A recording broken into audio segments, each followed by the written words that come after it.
రండి దేవుని వాక్యం చదువుకుందాం.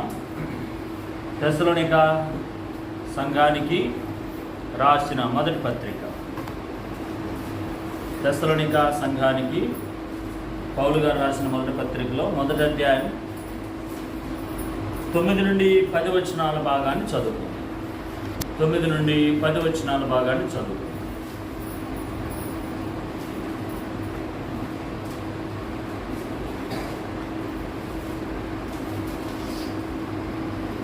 అందరం కలిసి చదువుదాం. చదవగలిగిన వారు చదవండి, చదువులేని వారు జాగ్రత్తగా దేవుని వాక్యాన్ని మీరు ఆలకించి, ఎవరు కూడా నిద్రమత్తులు కావద్దు, దిక్కులు చూడకూడదు, చక్కగా దేవుని వాక్యం వైపు చూడండి.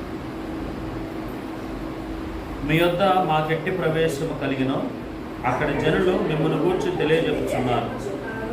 మరియు మీరు విగ్రహములను విడిచిపెట్టి జీవము గలవాడును సత్యవంతుడను దేవునికి దాసులగుటకు దేవుడు మృతుల నుండి లేపిన యేసు అనగా రాబో ఉగ్రత నుండి మనల్ని తప్పించుకున్న ఆయన కుమారుడైన యేసు పరలోకము నుండి వచ్చినని ఎదురు చూచుటలో మీరు ఎలాగూ దేవుని వైపు తిరుగుతారో ఆ సంగతి వారే తెలియజెప్పుచున్నారు.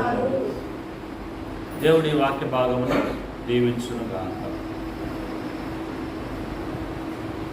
4వ వచనం నుండి 10వ వచనం వరకు నేను మీకు 5 విషయాలు చెప్పాను. తెస్సలోనిక సంఘస్థుల్లో ఉన్న ఒక 5 లక్షణాలు ఆ 6 వచనాల్లో కనపడుతున్నాయి. మొదటిది ఏంటి? ప్రభువుని సేవకులను పోలి నడుచుకున్నారు. రెండవది ఏంటి? మాసిదోనియా వారికి అకయా వారికి వారు మాదిరిగా ఉన్నారు. మూడవది ప్రతి స్థలమందును వారికి ఉన్న విశ్వాసాన్ని అందరికీ తెలియజేశారు. నాలుగవది విగ్రహాలను, జీవము లేని విగ్రహాలను విడిచిపెట్టి జీవం గల దేవునికి దాసులయ్యారు. 4వది కూడా చూసేసాం. ఇక ఈరోజు 5వ మాట చూద్దాం. 5వది ఏంటి? రాబో ఉగ్రత నుండి మనల్ని తప్పించుటకు దేవుడు కుమారుడైన యేసు రాబోచున్నాడని ఎదురు చూస్తున్నారు. ఇది 5వ మాట. ఈ 5వ మాట చెప్పి మనం ఈ అధ్యాయాన్ని ముగించుకుంటాం. ఈరోజు 5వ మాట చూద్దాం. రాబో ఉగ్రత నుండి మనల్ని తప్పించుచున్న దేవుని కుమారుడైన యేసు పరలోకము నుండి వచ్చునని ఎదురు చూస్తున్నారు ఈ సంఘస్థులు. కాబట్టి మనం కూడా అంతే. మనం కూడా వారి వలె రాబోతున్న ఉగ్రత నుండి మనల్ని తప్పించడానికి రాబోతున్న దేవుని కుమారుడైన యేసు రాకడ కొరకు మనం కూడా ఏం చేస్తున్నాం? ఎదురు చూస్తున్నాం. అయితే ఇక్కడ 2 విషయాలు మనం తెలుసుకోవాలి. ఒకటి, దేవుని కుమారుడు ఎవరు? 2, ఏంటి ఉగ్రత అంటే ఏంటి? రెండవది. మూడవది, మనల్ని ఎలా తప్పిస్తున్నాడు? ఈ 3 విషయాలు ఈ పదంలో నేర్చుకోవాలి మనం. ఒకటేంటి? దేవుని కుమారుడు ఎవరు? రెండవది, ఉగ్రత అంటే ఏంటి? అసలు ఉగ్రత అంటే ఏంటి? రాబోయేది ఏంటి? ఏంటి ఆ ఉగ్రత? మూడవది, మనల్ని ఎలాగ తప్పిస్తున్నాడు ఆయన. ఆయన కొరకు మనం ఎలా ఎదురు చూడాలో కూడా 4వ మాట నేర్చుకోవచ్చు. కాబట్టి ఈ పదంలో వారి ఆత్మీయ జీవితంలో మనకు నేర్చుకోవాల్సిన 4 విషయాలు ఉన్నాయి. చెప్పండి. ఒకటేంటి? మీరు చెప్పండి. ఎవరు? రెండవది, ఉగ్రత అంటే అసలు ఏంటి? రెండవది. మూడవది, మనల్ని ఎలా తప్పించాడు? మూడవది. 4వది, ఆయన కొరకు మనం ఎలా ఉండాలా? ఎలా ఎదురు చూడాలి? ఆయన కొరకు మనం ఎలా ఎదురు చూడాలి? నేర్చుకోవాలమ్మా. ఇది మనకి చాలా అవసరం. ఉదాహరణకు చూడండి. పెద్ద జలప్రలయం వచ్చేసింది అనుకోండి. ఊరు మునిగిపోయింది. మన చుట్టూ నీళ్ళు వచ్చాయి. మనం ఇక్కడ ఉన్నాం. ఇది గడ్డ కాబట్టి మనం ఇక్కడ ఉన్నాం. ఇప్పుడు ఇక్కడ నుంచి మనం తప్పించడానికి జనాలు వస్తారు కదా. వాళ్ళు వస్తారులే, వాళ్ళు వచ్చినప్పుడు పోదాలే. నువ్వు నిద్రపోతావా ఇక్కడ ఎప్పుడన్నా? అసలు ఎవరు వస్తారు? ఎటు నుంచి వస్తారు? ఇక్కడ ఉంటే ప్రమాదాలు ఏంటి? ఎన్ని రోజులు ఉండగలం? ఎన్ని ఆలోచన చేయరా? అదే పద్ధతిలో మనకి ఈ భూమి సరైనది కాదు. మనకి ఈ భూమి లోకము మనం ఉండటానికి మంచిది కాదు. ఇది మనం ఇక్కడ నుంచి ఎంత త్వరగా వెళ్ళిపోతే అంత మంచిది. ఇక్కడుండి మనం సాధించేది, ఇక్కడుండి మనం ఏదో కూడగట్టుకునేది అంటూ ఏమీ లేదు. ఇక్కడ త్వరగా వెళ్ళిపోవటం మంచిది. అయితే మనం వెళ్ళాలి అంటే తీసుకుపోయి ఆయన రావాల్సిందే. మనకై మనం వెళ్ళలేదు. అంటే మనం మరణిస్తే తప్ప మామూలుగా అయితే మనం వెళ్ళడానికి వీల్లేదు. మనం బ్రతికుండగానే ఆయన రావాలి, లేదా మనం మరణిస్తే ఇంకా మంచిది, వెళ్ళిపోయినట్టు, మనకి మనమే వెళ్ళిపోయినట్టు. అయితే ప్రభువు వచ్చి మనల్ని తీసుకెళ్తాడు. దాని కొరకు మనం ఎదురు చూడాలి. అది ఈ విషయంలో మనం కొన్ని విషయాలు చూద్దాం. రండి, మొదటి మాట 10వ వచనంలో మొదటి మాట అక్కడ చదవండి. మొదటి మాట నాతో పాటు మీరు చదవండి. దేవుడు మృతుల్లో నుండి చెప్పండి మరలా స్పష్టం. దేవుడు మృతుల్లో నుండి లేపిన యేసు, ఆయన కుమారుడు అట. ఆయన ఎవరైనా యేసు తన కుమారుడు ఎవరు అని అంటే నాతో పాటు చెప్పండి. దేవుని యొక్క కుమారుడు ఎవరనగా మృతుల్లో నుండి ఆయన లేపిన యేసే. దేవుని కుమారుడు ఎవరు? యేసుని దేవుడు ఏం చేశాడు? మృతుల్లో నుండి లేపాడు. ఇప్పుడు ఆయన కుమారుడు ఎవరు అంటే మృతుల్లో నుండి దేవుని చేత లేపబడిన యేసే ఆయన కుమారుడు. ఆ మాట ఈ పదంలో మీరు అది రాసుకోవాలి. మృతుల్లో నుండి దేవుడు లేపిన యేసే ఆయన కుమారుడు.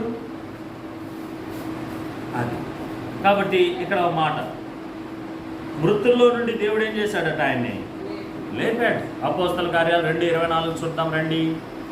అపోస్తల కార్యాలు 2వ అధ్యాయం 24వ వచనం. అపోస్తల కార్యాలు 2వ అధ్యాయం 24వ వచనంలో వారితో మాట్లాడుతూ పేతురు గారు ఒక మాట చెప్తున్నాడు. 24వ వచనం, 23 కూడా చదువుతాను. దేవుడు నిశ్చయించిన సంకల్పమును ఆయన భవిష్యత్తు జ్ఞానమును అనుసరించి అప్పగింపబడిన ఈయనను మీరు దుష్టుల చేత సిలువ వేయించి చంపితిరి. మరణము ఆయనను బంధించుట అసాధ్యము కనుక దేవుడు మరణ వేదనను తొలగించి ఆయనను లేపెను. మీరు చంపిన ఆయన్ని దేవుడు లేపాడు. మీరు ఎవరిని చంపారు? యేసును చంపారు. మీరు యేసుని ఎలా చంపారు? అది దేవుని సంకల్పం. మీరు యేసును చంపడం కూడా ఎవరి సంకల్పం?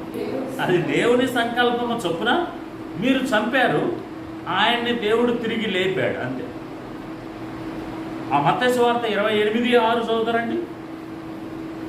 మత్తయి సువార్త 28వ అధ్యాయం 6వ వచనం. ఆయన ఇక్కడ లేడు, సమాధిలో పెట్టారు. సమాధిలో పెట్టిన తర్వాత వారు చంపి ఆయన ఏం చేశారు? సమాధిలో పెట్టిన తర్వాత వీళ్ళు మరుసటి రోజు వెళ్ళి ఆయన శిష్యులు వెళ్ళి చూస్తూ ఉంటుంటే అక్కడ వారికి తెలిసిన మాట ఏంటంటే ఒక దూత చెప్తా ఉంది, ఆయన ఎక్కడ అంటే ఎక్కడ చెప్పాలి? ఆయన ఇక్కడ అంటే ఎక్కడ? అది ఆయన ఎక్కడ అంటే ఆయన సమాధిలో లేడు, తాను చెప్పినట్టుగానే ఆయన లేచాడు. ఆయన చెప్పాడు నేను 3వ రోజు లేస్తానని, ఆయన అన్నట్టుగానే లేచాడు. ఆయన లేపింది ఎవరు? దేవుడు లేపాడు. అది అపోస్తల కార్యాలు 1వ అధ్యాయం 3వ వచనం చూడండి. అపోస్తల కార్యాలు 1వ అధ్యాయం 3వ వచనం చూడండి. ఆయన శ్రమపడిన తర్వాత, అంటే ఆయన శ్రమపడి మరణించి సమాధిలో శ్రమపడిన తర్వాత 40 దినముల వరకు అది దేవుని రాజ్య విషయములను గురించి బోధించుచు అనేక ప్రమాణాలను చూపి వారికి తను తాను సజీవునిగా కనబరిచి. అది ఆయన శ్రమపడి మరణంలోంచి లేచిన తర్వాత 40 రోజులు వారికి చూపించుకున్నాడు. ఆయన వారితో మాట్లాడాడు. తాను సజీవుడని కనపరుచుకున్నాడు. ఆయన చచ్చిపోలేదని ప్రజలకి, విశ్వాసులకి ఏం చేసుకున్నాడు? కనపరుచుకున్నాడు. కొరింథీయులకు రాసిన మొదటి పత్రిక 15వ అధ్యాయం. 1 కొరింథీ 15:3 నుండి నేను చదువుతాను చూడండి. నాకు ఇవ్వబడిన ఉపదేశం మొదట మీకు అప్పగించితిని, అదేదనగా లేఖనముల ప్రకారం క్రీస్తు మన పాపముల నిమిత్తమై మృతి పొందెను, సమాధి చేయబడెను, లేఖనముల ప్రకారము 3వ దినము లేపబడెను. ఆయన కేఫాకు తర్వాత 12 మందికి కనబడెను. 12 మంది శిష్యులు అయిపోయారుగా. ఎంతమంది ఇప్పుడు? 12 మంది అయిపోయారు, అది గుర్తుపెట్టుకోండి. అటు పిమ్మట 500కు ఎక్కువైన, ఎంతమంది అంట? 500కు ఎక్కువైన సహోదరులకు ఒక్క సమయం అందే కనపడ్డాడు. ఒక్క రోజే, ఒక్క గడియలోనే ఆ 12 మంది శిష్యులకు 500 మంది కంటే ఎక్కువైన శిష్యులకు, సహోదరులకు ఆయన కనబడెను. అర్థమవుతుందా? అది వీరిలో అనేకులు ఇప్పటి వరకు నిలిచి ఉన్నారు, కొందరు నిద్రించారు. తర్వాత ఆయన యాకోబుకును, అటు తర్వాత అపోస్తలులకు అందరికీ కనపడ్డాడు. అర్థమైందా? కాబట్టి మన దేవుడు ఎవరు అనంటే, మనల్ని రక్షించడానికి వచ్చేది ఎవరమ్మా? చనిపోయినవాడా? తిరిగి లేచినవాడు. అది మన విశ్వాసం. మనల్ని ఉగ్రత నుంచి తప్పించడానికి రాబోతుంది ఎవరు? మన కొరకు మరణించి సమాధి చేయబడి, ఆరోహణమై సమాధి చేయబడి తిరిగి లేచి పరలోకానికి వెళ్ళిపోయిన దేవుని కుమారుడు మరలా మన కొరకు రాబోతున్నాడు. అది మృతుల్లో నుండి లేచిన దేవుడు, లేచిన దేవుని కుమారుడు. ఆయన లేచాడు, 40 రోజులు ఉన్నాడు, 500 మందికి ఎక్కువ మందికి కనపడ్డాడు. అనేకులకు ఆయన గురించి ఆయన సజీవుడు, నన్ను నేను బ్రతుకున్నానని కనపరుచుకున్నాడు. ఆరోహణమై పరలోకం వెళ్ళిపోయాడు. వెళ్తున్నాడు, నేను మరలా వస్తాను అన్నాడు. నేను మరలా వస్తాను. మొదటి మాట. మనల్ని రక్షించడానికి, ఉగ్రత నుండి తప్పించడానికి రాబోతుంది ఎవరు? దేవుని కుమారుడైన యేసు. ఆయన మృతుల్లో నుండి లేచిన వాడు. ఆయన మృతుల్లో నుండి లేచిన యేసు. మొదటి మాట చూసాం. ఇక రెండవది ఉగ్రత. అది అసలు ఉగ్రత అంటే ఏంటి? నేను మీకు అర్థం కావటం కోసం సులభతరం చేసి చెబుతాను. నాతో పాటు చెప్పండి. దేవుని కోపము. ఉగ్రత అంటే దేవుని కోపం. దేవుని కోపము రాబోతుంది. ఆ రాబోతున్న దేవుని కోపం నుండి మనల్ని కాపాడటానికి ఆయన మృతుల్లో నుండి లేపిన ఆయన కుమారుడైన యేసు మనల్ని రక్షించడానికి వస్తున్నాడు. దేవుని ఉగ్రత నుండి మనల్ని కాపాడటానికి మృతుల్లో నుండి సజీవుడై పైకి వెళ్ళిపోయిన ఆయన మరలా రాబోతున్నాడు అన్నమాట. దేవుని ఉగ్రత అంటే ఉంది. ఎవరికి అసలు ఉగ్రత అంటే? దేవుని కోపం ఎవరి మీద అన్నా? అది అసలు ఎవరి మీద దేవుని కోపం? ఎందుకబ్బాయి నీకు కోపం అంటుంటాం మనం కదా. దేవునికి కూడా కోపం ఉంది, చెప్తాలే. అసలు దేవుని కోపానికి కారణాలు కూడా చెప్తా. అయితే ఇప్పుడు చూడండి, అసలు దేవుని కోపం ఎందుకు? కొన్ని విషయాల్లో ఊరక చూడండి. ఎవరి మీద కోపం? ఈ పదం రాసుకోవాలి. ఎవరి మీద కోపము? ఎవరి మీద కోపము? ఒక 5 విషయాలు చూద్దాం రండి. రోమీయులకు రాసిన పత్రిక 1వ అధ్యాయం 18వ వచనం. రోమా 1:18. రోమా 1:18. దుర్నీతి చేత సత్యమును అడ్డగించు, దుర్నీతితో సత్యాన్ని అడ్డుకునే మనుషుల యొక్క సమస్త భక్తిహీనత మీదను దుర్నీతి మీద దేవుని కోపము పరలోకము నుండి బయలుపరచబడుచున్నది. దుర్నీతితో సత్యాన్ని అడ్డుకుంటారు కొంతమంది దుర్మార్గులు. వారి మీదకి దేవుని ఉగ్రత పరలోకం నుండి వస్తుంది. రెండవది, రోమీయులకు రాసిన పత్రిక 2వ అధ్యాయం 5వ వచనం. నా కాఠిన్యమును చూడండి, అక్కడ క్షమించాలి. నీ కాఠిన్యమును మార్పు పొందని నీ హృదయమును అనుసరించి, నీ కాఠిన్యం మార్పు చెందని నీ హృదయాన్ని అనుసరించి ఉగ్రత దినమందు, అనగా దేవుని న్యాయమైన తీర్పు బయలుపరచబడు దినమందు నీకు నీవే ఉగ్రతను సమకూర్చుకొనుచున్నావు. ఎవరి మీదకి వస్తుంది ఇక్కడ ఉగ్రత? కఠిన మనసు, మార్పు చెందిన హృదయాన్ని అనుసరించి బ్రతికేవాడి మీద, దేవుని న్యాయాన్ని ధిక్కరించేవాడి మీదకి వస్తుంది. ఎంత రెఫరెన్స్ ఎక్కడ? రోమీయులకు రాసిన పత్రిక 2వ అధ్యాయం 5వ వచనం. ఎఫెసీయులకు రాసిన పత్రిక 5వ అధ్యాయానికి రండి. ఎఫెసీ 5:6 వచనాలు నేను చదువుతాను, వినండి. వ్యభిచారి అయినను, అపవిత్రుడైనను, విగ్రహారాధికుడైనను, ఉన్న లోబినైనను, క్రీస్తు యొక్కయు దేవుని యొక్కయు రాజ్యమును హక్కుదారుడు కాడని సంగతి మీరు నిశ్చయంగా తెలుసుకోండి. వ్యర్థమైన మాటలను ఎవడనో మిమ్మల్ని మోసపరచనీయకుడి. ఇట్టి క్రియల వలన దేవుని ఉగ్రత అవిధేయుల మీదకి వచ్చును. అవిధేయుల మీదకి దేవుని ఉగ్రత వస్తుంది. ఇంకో మాట ఏమంటున్నాడు? వ్యర్థమైన మాటలు మాట్లాడేవాడి మీదకి ఏమొస్తుందంట? దేవుని ఉగ్రత. వ్యర్థమైన మాటలు, బూతులు మాట్లాడతారు చాలామంది. లేస్తే చాలా అసలు శత్రులు ఆడటానికి కూడా అసలు శత్రు అనే పదమే తప్పు. విపరీతమైన మాటలు. నేను కోణంకి వెళ్ళాం, వర్షం పడింది, వివాహం చేయడానికి పోతే ఆ వర్షంలో కొద్దిగా తడుచుకుంటూనే వెళ్ళిపోయాం. మందిరంలోకి వెళ్ళి కూర్చున్నాం. ఆ ఇంట్లో మేమున్న మన మందిరం జరుపుకునే ఆ అబ్బాయి బయటకు వచ్చాడు. వాళ్ళ పిల్లలు వర్షానికి తడిచి వస్తున్నారు. ఆ సమయంలో ఒక తెలిసిన కుర్రాడు ఆ పిల్లల్ని అడ్డగిస్తున్నాడు. అప్పుడు ఇతను ఒక భయంకరమైన పదం వాడాడు. ఏం చెప్తావు? నాకు చెవులు వెంటనే మూసుకొని ప్రభువా అనుకున్నాను. అంతలా పదం చెదురుగానే వాడు కూడా అసలు పట్టించుకోకుండా ఆ పదం వాడినా వాడు కూడా నెలకొంటూ వెళ్ళిపోవాలి. కామన్ అయిపోయింది వీళ్ళకి. వ్యర్థమైన మాటలు, దుర్భరమైన మాటలు, నీచమైన మాటలు, మాట్లాడకూడని పనికి మాలిన మాటలు ఈ నాలుగుతో మాట్లాడే వారి మీదకి దేవుని ఉగ్రత వచ్చింది. కాబట్టి ఇంట్లో కూడా జాగ్రత్తగా మాట్లాడుకోవాలి. బావా మరదలని నీచంగా మాట్లాడుకోకూడదు. మరదలు వరుసగా మరదలే కానీ నీ కింద బానిసేం కాదు. వరుసలకు బావ మరదలే కానీ నీకేం బానిసలు కాదు. వాళ్ళు మనుషులే.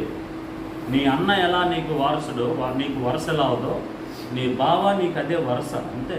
బావ ఇటు అటు అన్న ఇద్దరు ఒకటే. ఇటు తమ్ముడు ఇటు బావమరిది ఇద్దరు ఒకటే. ఇటు అక్క ఇటు వదిన ఇద్దరు ఒకటే. ఇటు చెల్లెలు ఇటు మరదలు ఇద్దరు ఒకటే. ఎందుకు వారిని వేరుగా చూడాలి? ఇక్కడ రాని మాట ఇక్కడ ఎందుకు వస్తుంది అంటే వాళ్ళంత సులకంగా ఉన్నారా? ఎవరు చెప్పారు ఎగతాళి చేయాలని వాళ్ళని? బామ్మర్దులు ఎవరు? నేను 2 మాటలు మాట్లాడినా. ఎందుకు మాట్లాడాలి? తప్పు మాట్లాడకూడదు. కాబట్టి వ్యర్థమైన మాటలు మాట్లాడే వారి మీదకి ఏమొస్తుంది? దేవుని ఉగ్రత వస్తుంది. ఇంకోటి, అవిధేయులైన వారి మీదకి దేవుని ఉగ్రత. ఫుట్నోట్లో చూడండి 7 అవిధేయులనే దాని మీదకి 7లో ఉంది చూడండి. అవిధేయుని కుమారుని మీదకి అంటే దేవుని మాటకు విధేయులు కాని వారికి మీదికేమొస్తుందట? రండి ఇంకొక మాట చూద్దాం. ప్రకటన గ్రంథం 6:16. ప్రకటన గ్రంథం 6:16. 6:16 17 వచనాలు 15-17 వచనాలు కలిసి ఉంటే నేను అక్కడ చదువుతాను చూడండి. యాడ్ చదువుతున్నావు నువ్వు? ఎక్కడ చదువుతున్నావు? ఆగమ్మా, నువ్వు ఎక్కడ చదువుతున్నావు చెప్పు. రిఫరెన్స్ చూపు. 6:17.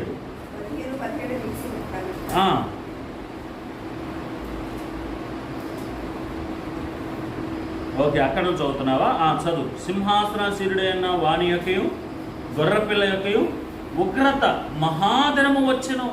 వారిద్దరి యొక్క అంటే దేవుని యొక్క ఉగ్రత మహాదినము వచ్చెను. దానికి తాళగలవాడెవడు? మీరు మీ మీద పడి ఆయన సన్నిధిని గొర్రెపిల్ల ఉగ్రతను మిమ్మును మరుగు చేయుడి అని పర్వతములతోనూ బండలతో చెప్పుకొని పరిగెత్తుతున్నారట దేవుని ఉగ్రత తట్టుకోవడానికి. దేవుని ఉగ్రత వచ్చింది, అమ్మ కాపాడరా కాపాడరా అని ఎవరి దగ్గర పోతున్నారు? బండ సందుల్లోకి. పులి వస్తుందమ్మా, తరుముకుంటూ వస్తుంది, అది నిన్ను తినడానికి వస్తుంది. నువ్వు ఆడిపోతావు చివరికి. ఎక్కడ దాముకుంటావు? చెట్ల సాటున, పొదల సాటున, బండ సందుల్లో అట్లాగే వీళ్ళు కూడా ఆ రోజు ఉగ్రత దినం వచ్చిన రోజు కాపాడయ్యా అని ఆడిపోతారంట, బండ సందుల్లోకి పోతారంట. తప్పు చేసిన వాడికి దేవుని ఉగ్రత సింహంలాగా ఉంటుంది అన్నమాట. పారిపోవాల్సిందే ఆ రోజు. ఆ భయంకరమైన ఉగ్రత ఉంది, ఆ ప్రచండమైన దేవుని కోపం ఉంది. అది ఇలాంటి వారి మీదకి వస్తుంది.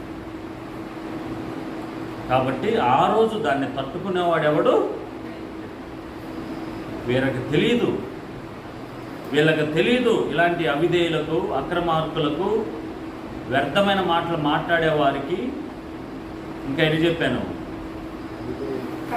కఠిన హృదయాలకు, వారి హృదయ వాంఛల ప్రకారం బ్రతికే వారికి, వారందరికీ దేవుని ఉగ్రత ఉంది, జాగ్రత్త. కాబట్టి ఆ ఉగ్రత నుండి మనల్ని తప్పించడానికి యేసుక్రీస్తు ప్రభువారు రాబోతున్నాడు. ఇప్పుడు చెప్పండి, మనకుందా? ప్రైజ్ ద లార్డ్ చెప్పండి. Praise the lord. దేవునికి స్తోత్రం చెప్పండి గట్టిగా. దేవునికి స్తోత్రం. మనల్ని రక్షించేసాడు. మనం బండ సందుల్లోకి వెళ్ళాల్సిన అవసరం లేదు. వాళ్ళు పోతుంటే మనం చూడాలి. అంటే మనం ఉన్నవానికి ఇక్కడ మనం వెళ్ళిపోతాం. కాబట్టి ఎంత గొప్ప ధన్యత. అయితే ఇంకో మాట చూడండి. అసలు ఎన్ని చూసా ఇప్పుడు చెప్పండి. ఒకటి, దేవుని కుమారుడు ఎవరు చూసామా? రెండవది, ఉగ్రత అసలు ఎలా ఉంటుంది అంటే దేవుని కోపం ఎవరి మీదకి వస్తుందో చూసామా? ఇప్పుడు మూడవది, అసలు దేవుని కోపానికి కారణాలు ఏంటి? అసలు దేవుని కోపానికి కారణాలు ఏంటి? కోపం ఎవరి మీదకి వస్తుందో చూసాం కదా, వాళ్ళ మీదకి వస్తుంది కదా. ఇంకా వివరంగా వెళ్ళాలి. ఇంకా వివరంగా చూస్తే దేవుని కోపానికి కారణాలు ఏంటి? పాపం మానుకోకపోతే వస్తుంది. అంటే అసలు ఆయనకు పాపం అంటేనే ఎందుకు ఆయనకు పాపం అంటే అంత కోపం?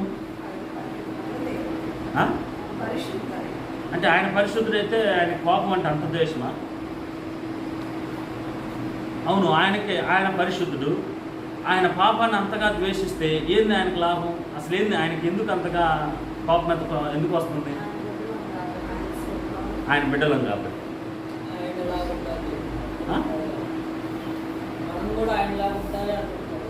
మనం కూడా ఆయనలాగా ఉండాలనుకుంటున్నాడు కాబట్టి. ఇంకా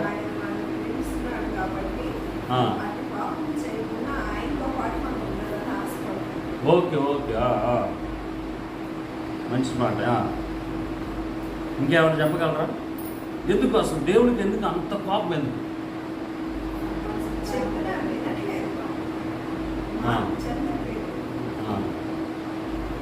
ఇందాక నువ్వు చెప్పావు చూసావా? ఆ ఆలోచనతో కొంచెం ముందుకెళ్దాం. నేను ఒక దేవుడి కోపానికి కారణాలు కొన్ని చెబుతా త్వరగా, ఒక 4 మీరు బాగా అర్థం చేసుకోండి. ఎందుకు దేవునికి కోపం? దేవునికి ఎందుకు అంత కోపం అని అంటే, మొదటి మాట, నిజదేవునికి మంచితనం, సత్యం, నీతి, న్యాయాలు, పరిశుద్ధత అంటే అపారమైన ప్రేమ. దేవునికి ఏమేంటి అంటే ప్రేమ, మంచితనం, నీతి, న్యాయం, సత్యము, పరిశుద్ధత కూడా. పరిశుద్ధత అంటే కూడా దేవునికి ఏంటంట? అసలు ఆయనకి అవంటే చాలా ప్రేమ. అర్థమైందన్న? వాటిని ఆయన ఎంతగా ప్రేమిస్తాడో తెలుసా? కాబట్టి ఆయన గుణాలు అవి, ఆయనకి ఇష్టమైనవి అవి. అందువలన ఈ గుణాలకు వ్యతిరేకమైనది ఆయన కోపం తెచ్చింది అన్న.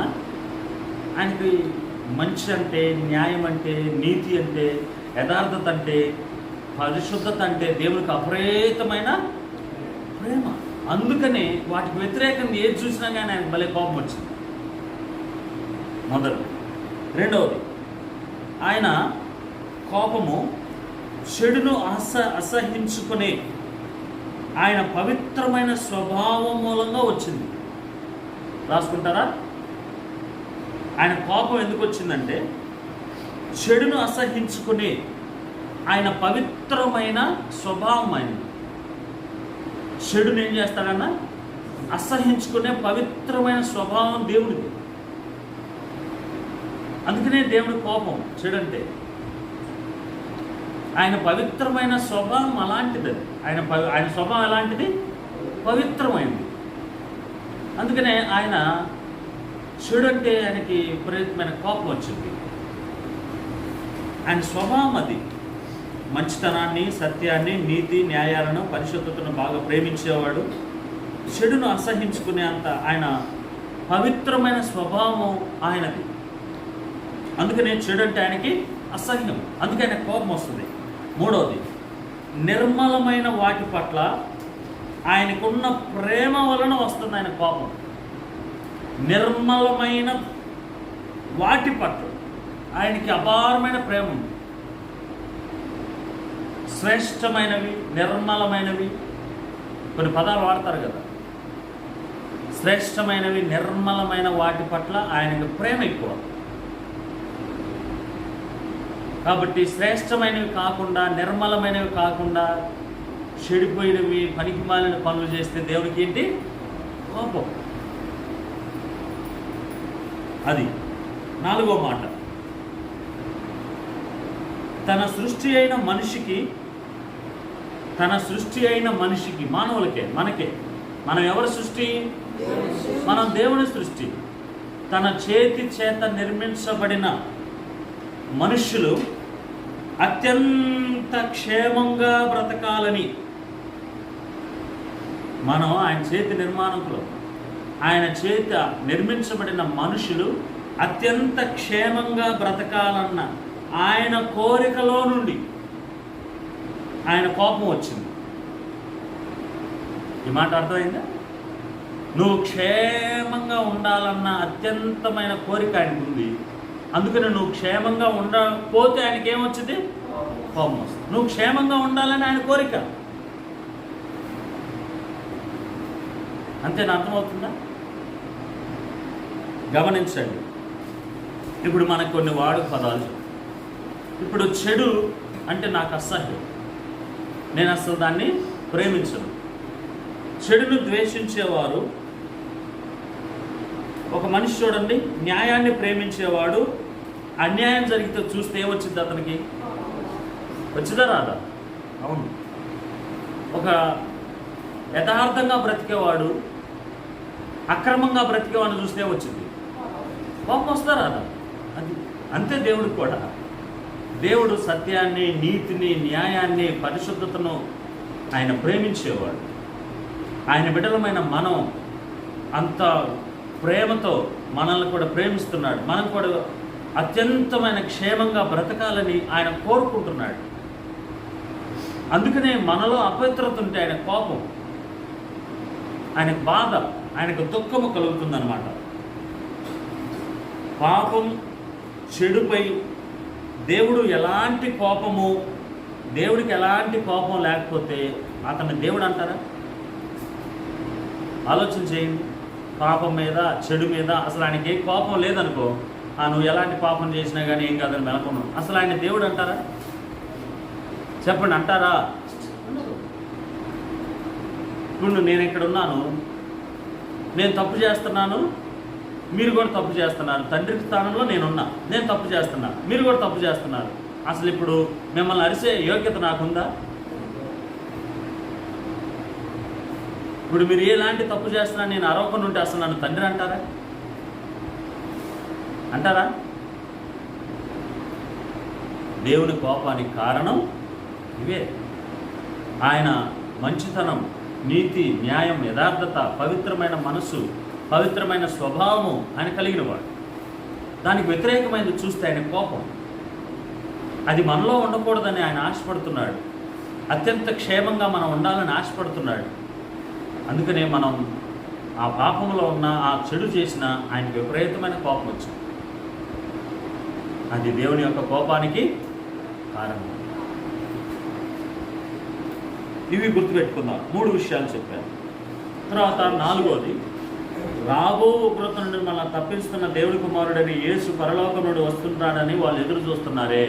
ఆ పదంలో మనం నేర్చుకునేది 4 విషయాలు.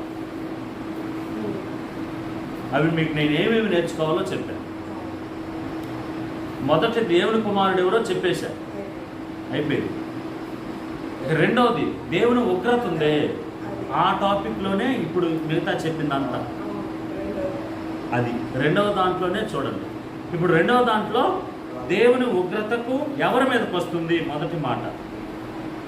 రెండవ దాంట్లో మొదటిది అర్థమవుతుందా? రెండవ దాంట్లో రెండవది దేవుని కోపానికి కారణాలు. అవి చెప్పారు. అర్థమైందా? రెండవ దాంట్లో 2 చెప్పారు. అంతేనా?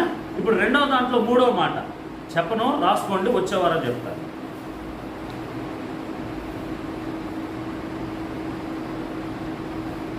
మనుష్యులు దేవునికి కోపాన్ని కలిగించే పనులు చేశారా? మనం కూడా చూసుకోవాలిగా. మనుషులు దేవునికి కోపము కలిగించే పనులు చేశారా? ఆయనకి కోపం ఎందుకు వచ్చిందో చూసాం కదా, అంతేనమ్మా? ఆయన కోపం ఎవరి మీదకి వస్తుందో చూసాం కదా. ఇప్పుడు ఇంకా వివరంగా మనుషులు దేవునికి కోపం కలిగించే పనులు చేశారా? తనకు కోపం కలిగించే వాటిని దేవుడే స్వయంగా చెప్పిన జాబితా మీతో చెప్తాను వచ్చేవారు. నాకు ఇదంటే కోపం అని స్వయంగా దేవుడు పలికిన జాబితాలు బైబిల్లో నుంచి తీసుకుందాం అనుకో. అవి నేను మీతో పంచుకుంటాను, అవి కూడా చూద్దాం. కాబట్టి దేవుని ఉగ్రత నుండి, ఆయన మృతుల్లో నుండి లేపిన యేసు, ఆయన కుమారుడే మనల్ని తప్పించడానికి భవిష్యత్తులో రాబోతున్నాడు. కొన్ని విషయాలు మనం ఇప్పుడు విన్నాం. నిజంగా మనం కూడా ఆయన ఉగ్రత కింద ఉన్నవారమే కదా. ఆయన మనల్ని తన కుమారుడైన యేసు ప్రభు ప్రాణం పెట్టించి, యేసు ప్రభు రక్తం కార్పించి, ఆయన రక్తంలో నుంచి మన పాపాలు క్షమించి ఉగ్రత నుండి మనల్ని పక్కకి, ఎంత ప్రేమ దేవుడిది. నిజంగా మనం ఆయన చేతి పనులు. ఆయన పవిత్రతను, పరిశుద్ధతను, నీతిని, న్యాయాన్ని, యథార్థతను ప్రేమించేవాడు. మనమేమో పనికిమాలిన పాపాలు చేసి ఆయన కోపానికి కారణమయ్యాం. ఆయన ఉగ్రత మన మీదకి వస్తుంటే ఆయన ఎంత మంచోడో చూడండి. కొంతమంది చెప్తుంటుంటారు, బాగా కోపం వచ్చే పని చేశారు పిల్లగాళ్ళు. అప్పుడు చెప్తుంటారు, అరే నాకు కోపం వస్తుంది కానీ కాసేపు నువ్వు నాకు కనపడకుండా బయటకు వెళ్ళిపో, నాకు బాగా కోపంగా ఉన్నాను, నేను కొడతాను నిన్ను, నాకు కనపడకుండా నువ్వు మాట్లాడకుండా పక్కకి వెళ్ళిపో అని చెప్తారు. చూసారు కొంతమంది? కోపం ఉంది కానీ ఇప్పుడు నువ్వేం చేస్తావు? నా కోపాన్ని వ్యక్తపరచాలనుకోవట్లేదు, నువ్వు బతకాలని కోరుకుంటున్నా. మళ్ళా నా కోపంలో నువ్వు దెబ్బలు తినకూడదని నాకు ఆశగా ఉంది, కానీ నువ్వు చేసిందేమో నా కోపం వచ్చే పని. కానీ నా కోపంలో నిన్ను కొట్టాలని ఉంది, కానీ నువ్వు దెబ్బలు తినకూడదని కూడా ఉంది నాకు. అందుకని వెళ్ళిపో. అదే సేమ్ దేవుడు కూడా, మనం తప్పు చేశాము, మనం పాపం చేశాము, ఆయన కోపానికి, ఆయన ఉగ్రతకు ఆయన అనుభవించేటట్టు, ఆయన కోప ఉగ్రతకు కారణమైన పనులు మనం చేశాం. అయితే దేవుని ఉగ్రత మన మీదకు ఇవ్వాలని ఉంది. అయితే ఆయన అన్నాడు, మీరు నా ఉగ్రతలో చచ్చిపోవాలని మాత్రం నాకు లేదు. అయితే మీరు రక్షించబడేటట్లుగా, మీ పాపాల నుంచి విడుదల పొందటానికి, నా ఉగ్రత లేకుండా పోయేటట్లుగా యేసుని కుమారుని పంపించాడు. కుమారుడా వెళ్ళిపో, లోకంలోనికి వెళ్ళు, సమయమైంది, ఆసనమైంది, వెళ్ళిపో, లోకంలోనికి వెళ్ళిపో. నా కొరకు, నా ఉగ్రత వారి నుంచి వారందరిని తప్పించడానికి నీ ప్రాణం పెట్టు, నీ రక్తాన్ని పెట్టు. నీ రక్తము చేత కడగబడిన వారు నా ఉగ్రత నుంచి తప్పించుకుంటారు. నాకు వారిని చంపాలని ఆశ అయితే వెళ్ళిపో అన్నాడు. యేసును పంపించాడు. యేసు వచ్చాడు, మనందరి కొరకు చనిపోయాడు, మరణించాడు, సమాధి చేయబడ్డాడు, తిరిగి లేచాడు. ఆయన యందు విశ్వాసం ఉంచిన వాడు దేవుడి ఉగ్రత నుండి తప్పించుకుంటాడని ప్రకటన చేశాడు. రండి, ప్రయాసపడి భారం మోసుకొంచున్న సమస్త జిల్లారా నా యొద్దకు రండి, నేను మీకు విశ్రాంతిని ఇస్తాను. ఆయన ఉగ్రత నుండి మీరు తప్పించబడతారు. యేసు రక్తం ప్రతి పాపం నుండి కడిగి మనల్ని పవిత్రులుగా చేస్తుంది. పవిత్రం అయిపోతాం, దేవుని ఎదుట సమాధానపరచబడతాం. ఆయన నీతి మనకు ఉచితంగా ఆపాదించబడుతుంది. ఇప్పుడు ఆయన యందు తిరిగి జన్మించిన వారి, క్రీస్తునందున్న వారికి ఏ శిక్షావిధి లేదు.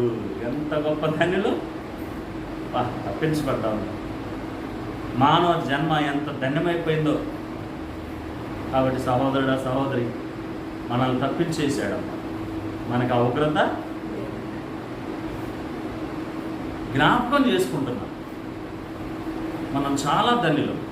ఈ వర్తమానం నాకు మీకన్నా కొత్తగా వచ్చేవారికి అవసరం.